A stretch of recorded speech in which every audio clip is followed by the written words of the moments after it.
She drinks. The year is 922. Cold wind carries smoke over the Volga River. For 10 days, she has been plied with drink and passed from tent to tent. This is part of what we must call the most insane sexual practices of the Vikings. Ritual sacrifice. She is led to the dragon ship, where the dead chieftain lies in silk. The Arab traveler, Ibn Fadlan, watches. His hand grips a stylus. He records what his civilization finds unthinkable. A thrall girl volunteered to die. Her body was used by her master's warriors in a ritual, meant to bind her to him in the afterlife. She is offered the horn again. Our motif: dark, spiced beer. She laughs, but her eyes glaze over. An old priestess, the angel of death, waits by the mast with a rope and a knife. To Ibn Fadlan, this is horror. To them, it is a sacred union, sealed by sex and blood. What makes a person walk to their death with a smile? And what truth about this world did Ibn Fadlan fail to write down? She chose this path, but the horn emptied too quickly. We are venturing into a darkness others are afraid to see. Subscribe to walk this path with us. Hit the bell. Let it be your signal when we unseal the next forbidden chapter. And now, back to the story. The great ship is dragged onto the shore, a dead beast awaiting the fire. She is taken to a special tent. This is her new prison, a cell made of wool and smoke. She is no longer a thrall, a simple slave. She has been marked. She is now the filgja, the follower, the one who must accompany the dead. Ibn Fadlan, the outsider, watches from a distance. He notes that she is guarded. Always. 2 other women, attendants or jailers, never leave her side. They wash her, braid her hair, and dress her in silks she has never touched before. The rough wool of her slave garb is burned. This is her renaming, her remaking into a ritual object. Her quiet will to resist is not a shout or a fight. It is a moment of silence. The attendants urge her to sing, to be joyful.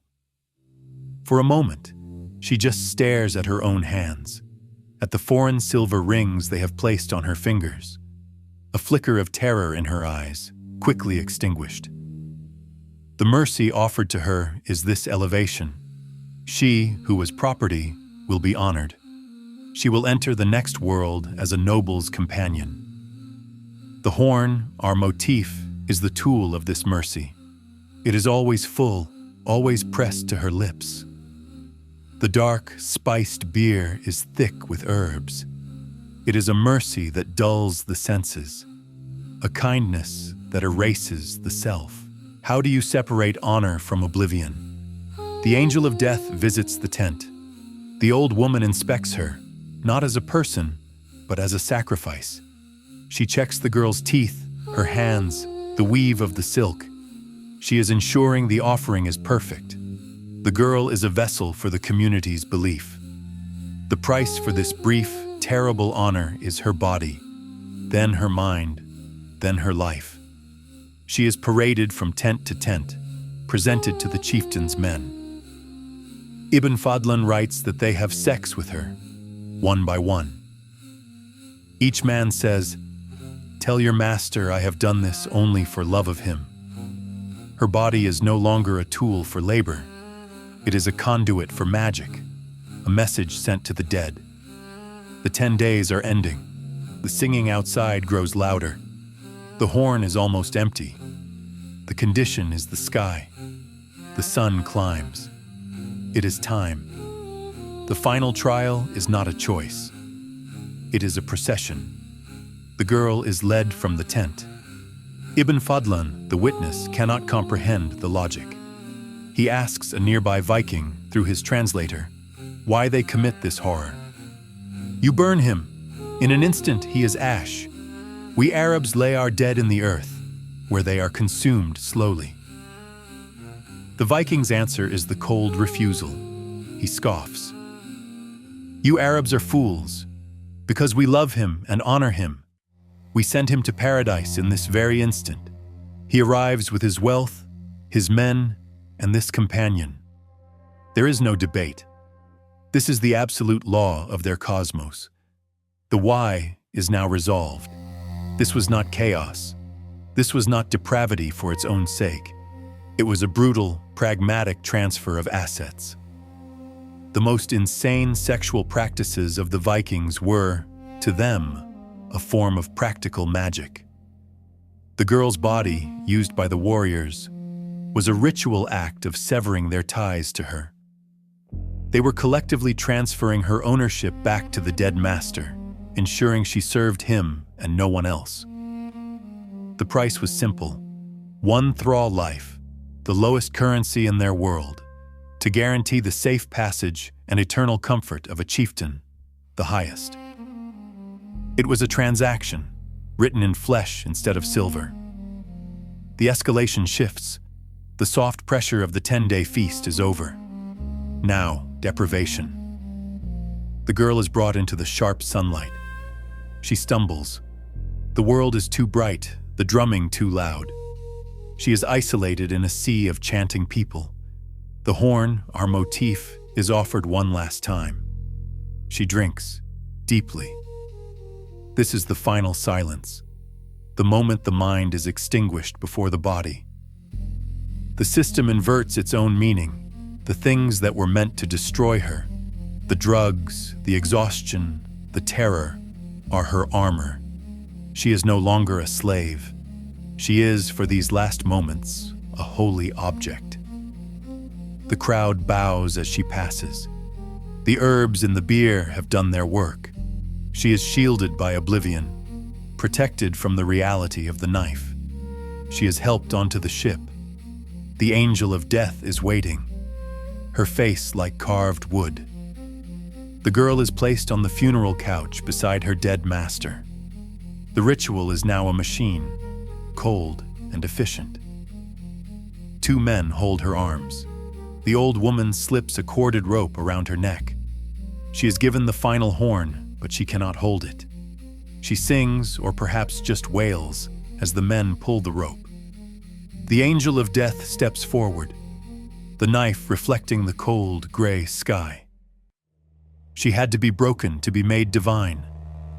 The ritual demanded a body, but the gods demanded a soul. The ship is a column of black smoke. The fire consumes wood, silk, flesh, and bone. The heat is intense, a roar that drowns the chanting. Ibn Fadlan turns away, his face pale. He has seen enough. Centuries pass. The riverbank is quiet. The ship is ash. The bones are dust. The memory is gone. But the record survives. We are in an archive, in the cold, dry air of a library, where the traveler's manuscript was copied, preserved in fragments. This is the hidden place. The ink is faded, the parchment brittle, but the words are clear. This is our cautious evidence. We must look closer at the motif, the horn. Fadlan, the Muslim outsider, describes it as nabid, a strong drink. He did not know what he was seeing. Here is the hidden truth. The insanity was not just the brutality, it was the method. Archaeological excavations of Viking ritual sites, like the Oseberg ship burial, have unearthed evidence of cannabis. Other finds in ritual graves suggest the use of henbane, a powerful and terrifying deliriant, or poppy seeds. The spiced beer in that horn was not just alcohol. It was a potent pharmacological cocktail, a tool of absolute chemical control. The girl's volunteering was the first step. Her 10 days of joy were a guided descent into a drugged haze. Her songs before her death, which Fadlan recorded, were not hymns of ecstatic belief. They were the product of a mind unmoored by hallucinogens, her will chemically erased. How do you prove an ancient state of mind? You look at the tools. In a modern museum, a specialist brushes dirt from a small carved box of yew wood. found in a female grave. Inside, a cluster of henbane seeds, a wordless rite of memory. The archaeologist's gloved hand, the cold light of the lab. They are not just cataloging an object, they are bearing witness to the mechanism of a ritual murder. This is what was hidden. The girl was not a willing participant. She was a victim, groomed for the slaughter. The ritual, for all its smoke and gods, was a pragmatic process. The victim had to appear willing, to appear joyful, for the magic to be considered accepted, and for the social contract to be fulfilled. They couldn't just kill her. They had to make her seem to want it. The angel of death was not just a priestess. She was an executioner, and she was an apothecary. The fire burned the body, but the ink preserved the crime. The smoke from that pyre on the Volga clears. A new smoke rises centuries later. It is the smoke from burning rune staves, the pagan records cast into fires by black-robed priests. The great sagas, when finally written on vellum, are scrubbed clean. The angel of death is erased. She becomes a troll in a fairy tale, a demon in a sermon. The names of the slave girls who died on those ships, they were never recorded. They are not blank entries in a ledger. They are the air between the words. The ink was withheld. The only witness is the distant one. Ibn Fadlan's report survives by accident, a whisper in Arabic preserved by scribes who had never seen a fjord.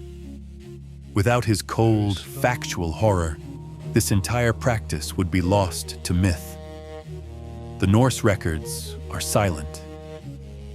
They erased their own insanity to build a new Christian history. We are left only with the echo. She drinks. The line from the beginning returns. We see the horn again. It is not a symbol of honor. It is a weapon of control.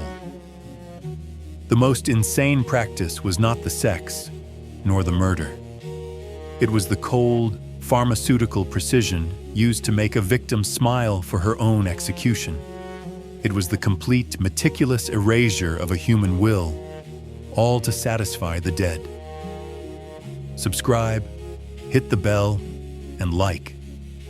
History is not the story of what happened, but of what was allowed to be remembered.